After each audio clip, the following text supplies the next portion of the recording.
been highlighted as one of those provinces that need to have a very close eye on it, with our General Becky Cele, the Minister of Police, saying that there will be extra police deployed there. The SANDF are also on alert and ready for anything that may happen in the respective provinces. Those are the Northwest and KwaZulu-Natal, or anywhere else in the country, in fact. But we've got Sibongakonke Mbatha, who is there at Mgeni in KwaZulu-Natal, to talk to us about what's been happening there. How are things going? We talk about KwaZulu-Natal as being a hotspot. Have things gone off quite smoothly yesterday, and how's it looking today? A very good morning to you, Leanne, in studio. I'm coming to you live from outside Home Affairs in Umgeni Road at Central Durban. Leanne will remember that the most important thing to carry during elections, the most important requirement, the stationery, which is being the ID. And of course, Home Affairs is a better place to come and monitor how that procession is actually coming along. We do understand that from yesterday up until tomorrow, the Department of Home Affairs has allowed or extended the hours in which Home Affairs branches will be working from early morning up until 7 p.m. from yesterday, today, and then tomorrow they are expected to be working all the way until 9 p.m. because we are expecting a lot of people to be flocking into these branches to either collect their IDs or make temporary IDs so that they can be able to practice their constitutional rights, which is to vote. Like you can see behind me, Leanne, long queues. Long queues are actually a norm of Home Affairs branches, not just in KwaZulu-Natal, but in the entire country. Long queues are what we usually see. They are a very common sight when we speak of Home Affairs. We will remember, Leanne, that KwaZulu-Natal in recent weeks did suffer some devastating floods, and a lot of people had concerns and complained that during that time they lost their IDs. So it was a great concern for them that this might put them in a position where they can't do anything, but most importantly, they might not be able to vote. But we do hear that on Saturday, the Department of Home Affairs did specifically call in everyone who had lost their ID during the floods to come forward for a special program where they were fully assisted, and we do understand that many of them were actually managed to be assisted. But right now, we do understand that, as you can see, the long queues behind me, it's a combination of a lot of people. Some of them are collecting their IDs, some of them are here to make their temporary IDs, but most importantly, the young people are collecting their IDs for the first time and making sure that they cast their first vote tomorrow, and those who have registered for special voting today actually see that through, because we do understand that it's less than 24 hours to the general polls. But of course, today it's from this morning until 5 p.m. for the last day, for the last round of special voting. I will just move along just to get a feel in terms of how much enthusiasm is around the election and how much the most people are looking forward to voting. I'll just speak to Uma. Sawubona ma. Yeah. Ngiyabona uma soloko nifika ekseni, uma ulindile la kulayini, uma mhlawumbe mengangilandisa ubeka washo ngaphambilini ukuthi uzolanda i-ID yakhe.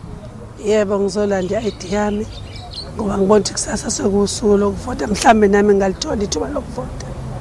Mhlambe uma ngabe ukulangazelela kangakanani ukuvota, wabona futhi kubalekile ukuthi avuke namhlanje abe ingxenye yalo layini, ngoba siyazi ukuthi Home Affairs olayini sokuba insakavukela umchilo wesidwa. Ngilangazelele ntombi yami ngoba isifiso sami ukuthola i-ID, ngoba ngumuntu osemdala osebhalisa impesheni, ngezela ukuthi ngathi ufuna usizo uhulumeni kodwa angamsapoti. Ngiyabonga kakhulu ma. Just to move on, the mother is just explaining that she's here. She came here during the early hours of the morning to make sure that she gets her ID. Earlier on, she had told me her story, saying that she had lost her ID, went to Home Affairs, got her ID, and then they told her that it was too old. So she had to come and renew. So she saw it important to come this very morning to make sure that she gets it, because she wants to vote. She's saying that not only is it her democratic right, but she wants to vote for the change that she wants to see. Just to move along the queue, sawubona bhuti kunjani? Ngiyaphila. Ngabe namhlanje uzolanda i-ID yakho, mungangilandisa kafushane nje ula kulayini namhlanje kuseni? Ngizolanda i-ID yami sis. Ngabe yokuqala noma Yokuqala. uqala nqa kube ne-ID. Ukuvota ububhalisela? Hayi angaze ngibhalisa. Okay. Ngiyabonga kakhulu baba. Unfortunately, for some people on the queue, this is their first time collecting their ID, and unfortunately they couldn't register to vote. But nonetheless, They are still waiting along the queue in anticipation for the offices to open and eventually to see the lines actually flowing. We do understand that when the lines get extremely long, security personnel do cater to the many citizens who are waiting from as early as 4 a.m. If my colleague Nomhlengubane will just show you, there's actually chairs that are taken out, but we don't know whether they are paid for or they are just freely supplied by the company as an outsource from the Home Affairs. But nonetheless, people are accommodated to sit down instead of just waiting the entire time for the offices to open at 8 o'clock. But we will be keeping track as to what's happening in different branches, because we did get news that from a branch in Pinetown, people were not allowed to be inside the Home Affairs branch up until 7 p.m. as allowed by Home Affairs. We did hear of an incident where a manager at the Home Affairs branch in Pinetown who kicked people out, saying that she has a lot of things to do. They're actually closing now.